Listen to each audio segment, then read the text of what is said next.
Hi friends, நான் உங்களுக்கு என்ன சொல்ல போகிறேன்னா பழைய சோறை பற்றி. இதை நீங்கள் ரொம்ப கவனமாக கேளுங்க.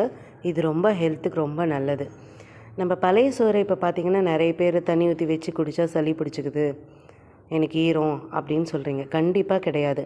பழைய சோறில் நம்ம புது சோறு ஆக்கி வச்சுருக்க சோறை விட பழைய சோறில் நியூட்ரிஷன் அதிகமாக இருக்குது.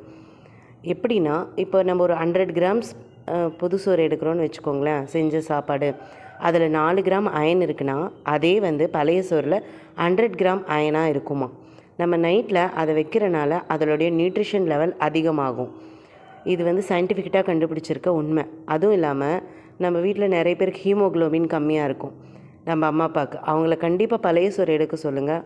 அவங்களுடைய ஹீமோக்ளோபின் லெவல் அதிகமாகும். ஹீமோக்ளோபின் லெவல் அதிகமாகும், அயன் அதிகமாகும், நம்மக்கிட்ட சுறுசுறுப்பு தன்மை அதிகமாகும். இதெல்லாம் கண்டிப்பாக நடக்கும். இதை நம்ம நைட்டில் அந்த பழைய சோறில் தண்ணி ஊற்றி வச்சுட்டு காலையில் எழுந்திரிச்சதும் அதில் தயிர் போட்டு சாப்பிட்லாம். அப்படி இல்லையா சின்ன வெங்காயம் வச்சுட்டு சாப்பிட்லாம், சட்னி வச்சுட்டு சாப்பிட்லாம். பழைய சோறோட ஒரு பெஸ்ட்டான டிஃபன் எதுவும் இல்லை அப்படின்றது தான் என்னுடைய ஒப்பீனியன்.